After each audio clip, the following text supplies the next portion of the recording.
आज आपको 5 ऐसी महत्वपूर्ण बातें बताने जा रहा हूं जो आपको दोस्तों से क्या, रिश्तेदारों से क्या, अपनी परिवारों से भी शेयर नहीं करना चाहिए। अन्यथा आपको पछताने के अलावा, आपको बर्बाद होने के अलावा दूसरा कोई रास्ता नहीं। पहला महत्वपूर्ण बात है, आपकी इनकम कितनी है। ये दूसरे को ही नहीं, अपने परिवार से भी कभी भी शेयर नहीं करनी चाहिए। वो इसलिए कि आप 50,000 रुपया महीना कमाने लगे, 1 लाख रुपया महीना कमाने लगे, 5 लाख रुपया महीना कमाने लगे, जितनी भी आप कमा रहे हैं, जब अच्छा कमाई आपका होने लगता है, अच्छा इनकम होने लगता है, तो आप क्या करते हैं कि अपने परिवार में शेयर करने लगते हैं। चाहे वो आपके माँ बाप हो, भाई बहन हो, आपकी पत्नी हो, तो सबसे आप शेयर कर लेते हैं कि ये मेरी कमाई है।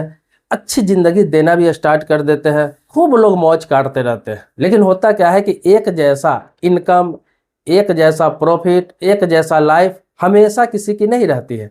उतार चढ़ाव होती रहती है।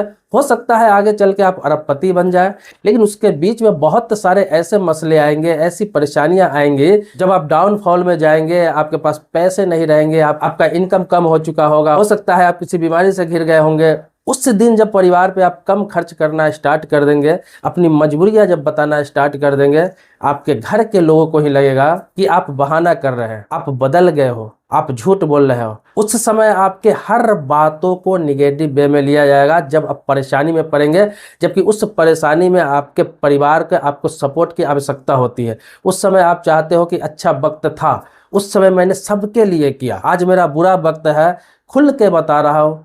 कोई मानने के लिए तैयार नहीं है। लोगों को यही लग रहा है कि अब पैसा खर्च करना नहीं चाहता है, सिर्फ अपने लिए सोच रहा होगा, अपने बच्चों के लिए सोच रहा होगा, अपने पत्नी के लिए सोच रहा होगा। माँ बाप का सोच अलग बदल जाएगा, भाई बहनों का सोच अलग बदल जाएगा, पत्नी का सोच अलग बदल जाएगा। कोई आपकी बातों को नहीं समझेगा और समय ऐसा आएगा कि धीरे धीरे आप डिप्रेशन में जा सकते हैं। आप कुछ करने वाले ही होंगे, कम बैक करने वाले भी होंगे, तो आप नहीं कर पाएंगे क्योंकि आपको सपोर्ट ही नहीं मिलेगा और आप बर्बाद हो जाएंगे। और ऐसा एग्जाम्पल आम तौर पर देखा जाता है। इसीलिए आपकी जो इनकम है ना, कितना भी कमा रहे हैं आप, एक नॉर्मल इनकम ही अपने घर पर बताए, चाहे कोई कितना भी खास क्यों ना हो, ताकि लोगों को स्ट्रगल करने की आदत बनी रहे। घर के लोगों को ये लगे कि हाँ इतना इनकम है, इसी हिसाब से हमें खर्च करने हैं, और आपके बुरा वक्त भी आए ना तो आपके पास कुछ बैलेंस रहे, तो आप उसे सर्वाइव कर सके। कम बैक करने के लिए आपके पास एक कैपिटल रहना चाहिए। दूसरी बात आपको यह समझना चाहिए कि आप कोई कारोबार कर रहे हैं, कोई बिजनेस कर रहे हैं, कोई बड़ा काम कर रहे हैं, आप बहुत उफान पर जा रहे हैं, आगे जा रहे हैं, तरक्की कर रहे हैं, तो बहुत सारे लोग इमोशन में बह जाते हैं।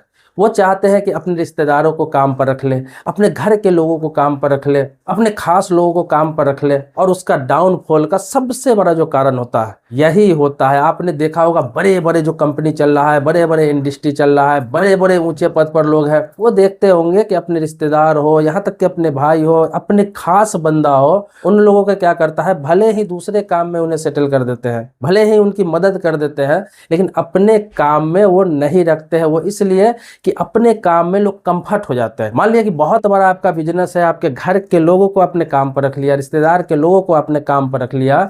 अब क्या है कि वो अगर काम ना भी करेगा, गलत काम भी करेगा, आप उसे रोक टोक नहीं कर सकते, आप उसे बोल नहीं सकते, अन्यथा आपको घमंडी कहा जाएगा। आपको ये कहा जाएगा कि आज पैसा हो गया तो बंदा बदल गया है। इसीलिए आप देखते होंगे जितने भी बड़े बड़े कंपनी जो आज डेवलप कर रहे हैं, जिसका सीईओ होता है, उसका मैनेजर होता है, उसका एडमिन होता है, जितने टॉप पे काम करने वाले होते हैं, टॉप से लेके बॉटम तक काम करने वाले होते हैं, उनके रिश्तेदार नहीं होते हैं, उनके अपने लोग नहीं होते हैं, उनके घर के लोग नहीं होते हैं। पैसा जितना भी देना पड़े वो ऐसे लोगों को अपने साथ रखते हैं जो क्रिएटिव लोग होते हैं, जो कुछ नए आइडियाज अपने दिमाग में रखते हैं। लेकिन आपके घर के जो लोग रहेंगे, आपस के लोग रहेंगे, जानने वाले लोग रहेंगे ना, तो जब आप उफान पर जाने वाले रहेंगे, जब ऊंचाई पर पहुंचने वाले रहेंगे, जब अच्छा वक्त चल रहा होगा, उसी समय वो आपका साथ नहीं देगा। थोड़ा बहुत भी आपने कुछ कह दिया, कोई बातें हो गई, आप किसी काम में बिजी हो गए, उसकी किसी बात को नजरअंदाज आपने कर दिया, तो होगा क्या कि वो छोटे छोटे फायदे के लिए, अपने छोटे छोटे फायदे के लिए आपका बना बनाया बिजनेस, आपका बना बनाया एम्पायर, आपका बना बनाया सल्तनत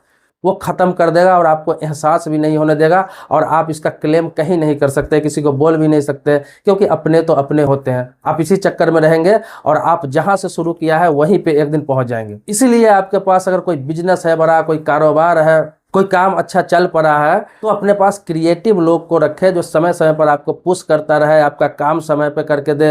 ये नहीं कि आप जो कहें वो करें, नहीं कहे तो नहीं करें। यहाँ पर ये मकसद नहीं है कि आपको अपने लोगों पर ध्यान नहीं देना चाहिए, मकसद ये है कि आप उसको मदद करें, लेकिन सब तरीका अलग होता है। क्योंकि बिजनेस में इमोशन मायने नहीं रखता है। जिस बिजनेस में, जिस काम में इमोशन आ गया वो काम आपका खत्म हो जाता है। क्योंकि अपने लोगों को आपसे उम्मीदें ज्यादा होती है और रिजल्ट बहुत कम मिलता है। अगली बात पर क्या आपको ध्यान देना है कि आपके पास कोई आइडियाज है, किसी चीज का स्टार्टअप आप करने वाले हैं, कुछ नया करने जा रहे हैं, तो ये बातें भी आपको दूसरों से क्या, अपने घर में, अपने परिवार में भी शेयर नहीं करना चाहिए। इसलिए नहीं करना चाहिए कि बहुत सारे ऐसे प्लान होते हैं जो आप कर लेते हैं, घर वालों से शेयर कर लेते हैं, रिश्तेदारों से शेयर कर लेते हैं, दूसरों से शेयर कर लेते हैं। तो आपको क्या लगता है कि आप जब सफल नहीं हो पाते हैं तो सिर्फ दूसरा ही आपका मजाक उड़ाता है। दूसरा तो मजाक उड़ाता ही है जो जानता नहीं है आपको, रिश्तेदार भी जम के मजाक उड़ाता है वो। और एक समय ऐसा आता है कि आपके घर वाले भी आपके पीठ पीछे आपका मजाक उड़ाते हैं, मजाक बनाते हैं। क्यों? क्योंकि उन्हें लगता है कि ये सिर्फ प्लान बनाता है, कुछ करता नहीं है। इसने ये कहा था, ये कर नहीं पाया, ये चीज की प्लानिंग की थी, उसने कर नहीं पाया। लेकिन वो अपना दोष उसमें कभी नहीं देंगे कि मैंने इनको सहयोग नहीं किया, मैंने इसमें क्या सपोर्ट किया, मैं जो कर सकता था वो मैंने क्यों नहीं किया। इसमें जो वो स्टार्ट करने वाला था उसमें कुछ मैं भी तो हेल्प कर सकता था, मैं भी तो आइडियाज दे सकता था, मैं भी तो अपना एफर्ट लगा सकता था। लेकिन वो पूरा ध्यान रखेंगे कि आपने ये बोला था और आपने ये शुरुआत नहीं किया, आपने ये काम नहीं किया, आपने अपना वादा पूरा नहीं किया। वो पीठ पीछे मजाक उड़ाएंगे, लेकिन वो किसी प्रकार से आपको सपोर्ट नहीं करेंगे। सभी अपने अपने काम का बिजी होने का बहाना लेकर आपसे साइड रहेंगे। इसीलिए कोई काम आप स्टार्ट करना चाहते हैं, कोई प्लानिंग आपके मन में है, आपने कुछ सोच रखा है, तो आप अपने बलबूते स्टार्ट करें। उसे सफल बनाने के लिए आप पूरा एड़ी चोटी लगा दें। और जब तक वो काम सफल ना हो जाए, सेटल ना हो जाए, लोगों को खुद से ना पता चल जाए, आप खुद से किसी को बताने का प्रयास न करें। क्योंकि आप सफल होते हुए अगर किसी को बता दिए तो भी आपको नुकसान है, बहुत सारे बाधाएं आ जाएंगे। अगर फेलियोर हो गए तो और ज्यादा नुकसान है, और ज्यादा आपका मजाक उड़ाया जाएगा, और ज्यादा आप में कमी निकाली जाएगी। और सबसे ज्यादा कमी वो लोग निकालेंगे जो आपको मदद कर सकता था, आपका हेल्प कर सकता था, आपके लिए कुछ कर सकता था, लेकिन उसने किया नहीं। लेकिन मजाक उड़ाने के लिए उसके पास भरपूर टाइम रहता है। अगला जो महत्वपूर्ण बात बताने जा रहा हूं आपको वो ये है कि आप ज्वाइंट फैमिली में रहते हैं, आपका भरा पूरा परिवार है, आप 2 भाई है, 3 भाई है, 4 भाई है, चाहे वो सब कुंवारा हो, चाहे शादीशुदा है, इससे कोई मतलब नहीं है। आप एक बात ध्यान रखेंगे कि आपका अच्छा वक्त चल रहा है, आपका अच्छा कारोबार चल रहा है, अच्छा काम चल रहा है, और आप सभी को खुश करने के लिए, कहीं प्रॉपर्टी खरीदने के लिए, कहीं पर कोई बिजनेस करने के लिए, कहीं पर घर बनाने के लिए, आप अपने रिस्क पर कभी भी कोई कर्ज ना लें, कोई लोन ना ले, किसी प्रकार का अपना लेबिलिटी ना ले। अन्यथा अच्छा वक्त चल रहा होगा, आप 4 साल के लिए, 5 साल के लिए, 10 साल के लिए कोई लोन ले लेते हैं, कहीं पर कर्ज ले लेते हैं। चलो काम अच्छा चल रहा है, भरा पूरा परिवार है, सबके खुशी के लिए मैं ये करता हूँ। लेकिन 2 साल बाद, 3 साल बाद जब आपका कारोबार नहीं चलेगा, आपका काम नहीं चलेगा, आपका बिजनेस नहीं चलेगा, जिस दिन आप बिखर जाएंगे ना, उस दिन अभी तक जो आपने अर्जित किया है उसमें से सभी लोग अपना हक जताने आ जाएंगे, और हक होगा भी। नॉर्मल सी बात है कि आप एक साथ रह रहे हैं, लेकिन जो आपने लेबिलिटी अपने ऊपर लिया है, जो कर्ज अपने ऊपर लिया है, जो लोन अपने ऊपर लिया है, कोई भरोसा नहीं करेगा, कोई 1 रुपया देने के लिए तैयार नहीं होगा। जिस दिन आपको छोड़ दिया जाएगा, जिस दिन आप अकेले पड़ जाएंगे, सभी अपने अपने पे हो जाएंगे, उस दिन जो परिवार के लिए आपने कर्ज लिया है, चाहे वो 5 लाख हो, 10 लाख हो, 20 लाख हो, चाहे 2 लाख रुपया क्यों ना हो, वो आपको चुकाना पड़ेगा। आप नहीं चुका पाएंगे, आपके बच्चे चुकाएंगे, आपके परिवार के लोग कभी नहीं चुकाएंगे। और यहाँ भी अधिकतर लोगों के परिवार में आपने देखा होगा, यही कहा जाता है कि बंदे के पास पैसा बहुत है, क्योंकि आप अच्छा वक्त सबको बता चुके हैं ना, अच्छा वक्त सबको दिखा चुके हैं, अपना इनकम सबको बता चुके हैं। तो यहाँ पर भी वही कहेगा कि बंदा आपके पास पैसे बहुत है, झूठ बोल रहा है। बंदे ने अंदर खाने से बहुत पैसा बना रखा है, इसके पास तो बहुत गोल्ड होगा, बहुत इन्वेस्टमेंट होगा, बहुत प्रॉपर्टी होगी। और यही निगेटिविटी जो है ना आपके लिए घातक साबित हो जाएगा, और आप डिप्रेशन में चले जाएंगे, घुट घुट के मरते रहेंगे, और किसी को कोई फर्क नहीं पड़ेगा। और आपको ही खुद से कम बैक करना पड़ेगा, कुछ सोचना पड़ेगा, कुछ करना पड़ेगा। यहाँ पर भी कोई आपका साथ नहीं देगा। इसीलिए कभी भी अच्छा वक्त चल रहा हो, बुरा वक्त चल रहा हो, अगर आप कुछ ले रहे हैं तो सभी के रिस्क पे लीजिए। कोई कर्ज ले रहा है, कोई लेबिलिटी ले रहा है, कोई लोन ले रहा है, लाख आप कमा रहे हैं, लाखों में कमा रहे हैं, करोड़ों में कमा रहे हैं, परिवार के लिए हो या फिर किसी के लिए हो, खुद के बल पे अकेला अपनी जिम्मेवारी पर कोई भी लेबिलिटी ना ले। अन्यथा बुरे वक्त में वो लोग सबसे पहले आपका साथ छोड़ेंगे जिसके लिए आपने ये कदम उठाया था। और अगला सबसे महत्वपूर्ण बात आपको बताने जा रहा हूं कि आप अगर बहुत ज़्यादा कमा रहे हैं या फिर इनकम आ रहा है, तो कितना भी इनकम कर रहे हो, आप अपने घर में किसी को कंफर्ट ना करें। चाहे वो आपका भाई हो छोटा, चाहे वो आपका बेटा हो, चाहे आपका परिवार में कोई भी सदस्य हो, कितना भी आपका खास क्यों ना हो, आप उन्हें कंफर्ट न करें। जैसे कि बहुत सारे लोगों को देखते होंगे जब बहुत अच्छा पैसा कमाने लगता है, बहुत अच्छा अर्निंग करने लगता है, तो वो सोचता है कि अरे घर में चलो मेरा बेटा जवान है, काम ना भी कर रहा है कोई फर्क नहीं पड़ेगा, अरे 5 साल काम ना भी करेगा तो क्या जाने का, अरे मेरा भाई है काम नहीं कर रहा है, चलो शादीशुदा भी हो गया, काम वाम नहीं कर रहा, आपको करने की कोई जरूरत नहीं, नहीं कर रहा है, नहीं कर रहा है, मेरी इतनी इनकम है मैं उसको देख लूंगा, चलता रहेगा। और यही वजह है कि आज अपना देश भीषण बेरोजगारी के दौर से इसलिए गुजर रहा है। जिसका बाप 50,000 1 लाख रुपया महीने का कमा रहा है, जिसका बड़ा भाई 50,000 1 लाख रुपया महीना कमा रहा है, किसी किसी का तो छोटा भाई पैसा कमाता रहता है, बड़ा भाई ये सोचता है कि अरे मेरे छोटे भाई की तो अच्छी इनकम है, अभी कुछ करने की जरूरत नहीं है। तो आप कंफर्ट ना करें, वो व्यक्ति आपके लिए जिंदगी में घातक बन जाएगा। और सबसे ज्यादा तकलीफ जीवन में वही व्यक्ति आपको देगा। जब आपका अच्छा वक्त चल रहा हो ना, अच्छा पैसा आ रहा हो, तो 2 साल 4 साल 5 साल आपका अच्छा वक्त रहेगा। उस पीरियड में आप कोशिश करें कि आपका बेटा क्यों ना हो, आपका भाई क्यों ना हो, आप जिसको परिवार में मदद करना चाहते हैं उनको कोशिश करें कि बहुत ज्यादा फैसिलिटी ना दे, बहुत ज्यादा सुविधा ना दे।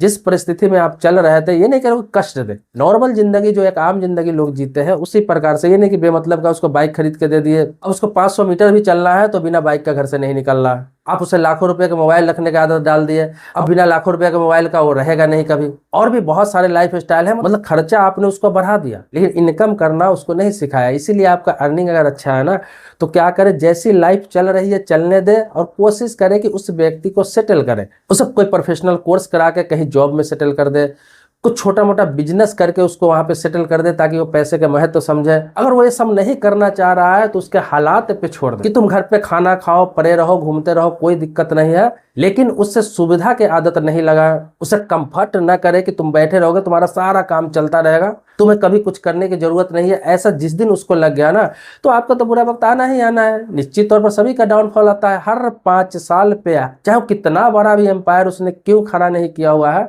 डाउनफॉल आता है। उसी के हिसाब से आप मुकेश अंबानी का ही ले लीजिए, कई बार वो एशिया के टॉप पैसे वाले में गिने जाते थे, कभी वर्ल्ड के टॉप पैसे वाले में गिने जाते थे, आज के डेट में वो टॉप 10 में भी नहीं है। अडानी को देखिए वर्ल्ड में दूसरे नंबर पर उनका एम्पायर चला गया था, आज के डेट में वो भी टॉप 10 में क्या टॉप 20 में भी नहीं है। फिर एक समय आएगा वो जाएंगे। तो डाउनफॉल सबके साथ आता है। ये तो मैं एग्जांपल दिया हूँ, छोटे से छोटे लोगों के पास, बड़े से बड़े लोगों के पास आप जितना इनकम कर रहे हैं, ये निश्चित है, ये समय का चक्र है कि आपका अच्छा वक्त आ रहा है, बुरा वक्त आएगा, बुरा वक्त आया है फिर अच्छा वक्त आएगा, वो आपको मेहनत करना पड़ेगा। लेकिन अच्छे वक्त में आप ऐसा कर देते हैं लोगों को कंफर्ट कि आपको लगता है नहीं अच्छा वक्त ही रहेगा, क्योंकि बुरा वक्त तो आपके साथ आएगा ना। जिसको आपने कंफर्ट कर दिया, जिसको आपने सारी सुविधाएं दे दी थी, उससे तो हमेशा लगेगा कि नहीं कि आप बहाना कर रहे हैं। आपका बुरा वक्त आएगा और आप उस शौक पूरा नहीं कर पाएंगे, उनकी जरूरत पूरा नहीं कर पाएंगे, उस दिन उसको काम करने के लिए बोलेंगे तो उन्हें लगेगा कि आज व्यक्ति बदल गया है, बहाना कर रहा है, बहुत सारी बातें। तो इसीलिए मैं बोलता हूँ कि ये 5 चीजें जो है ना, जिंदगी में कभी भी सिर्फ दूसरे को ही नहीं, सिर्फ रिश्तेदारों को ही नहीं, अपने परिवार से भी बचा के रखना चाहिए, छुपा के रखना चाहिए। परिवार के साथ अच्छा संबंध रखिए, उनकी जरूरतों को पूरा कीजिए। जरूरत से ज्यादा पूरा करेंगे तो वो आपका फर्ज नहीं है। परिवार को देखना आपका फर्ज है, लेकिन जरूरत से ज्यादा देखना वो फर्ज नहीं है। वो उसे बहकाना हो जाता है, उसे कंफर्ट करना हो जाता है, और आने वाले टाइम में आप कहीं के नहीं रह जाते हैं। तो आप परिवार वाले हैं, रिश्तेदार वाले हैं, तो सबसे जुड़े रखिए, प्रेम अच्छा रखिए, बात विचार अच्छा रखिए। लेकिन इन सभी मामलों में आपको सतर्क रहने की आवश्यकता है। आपने अगर पूरे वीडियो को देखा है तो अपनी बात कमेंट बॉक्स में जरूर रखें। अगर इसी तरह के कुछ मोटिवेशनल टॉपिक पे वीडियो आपको चाहिए, वो भी कमेंट बॉक्स में लिखें कि मैं इसे रेगुलर कर सकता हूँ। बाकी आप जानते ही हैं कि मैं अपने इस चैनल पर कानून से संबंधित जानकारी हो गया, गवर्नमेंट स्कीम से संबंधित जानकारी हो गया, रेलवे से संबंधित अपडेट हो गया, इसके अलावा मोटिवेशनल, पॉलिटिकल, बहुत सारे टॉपिक पर आपको वीडियो देता रहता हूँ। मैं वीडियो पैसा कमाने के लिए या फिर व्यूज के लिए नहीं बनाता हूँ। मेरा मकसद है कि मैं अपना अनुभव शेयर करूँ और अधिक से अधिक लोगों को अधिक से अधिक मुद्दों पर अवेयर करूँ,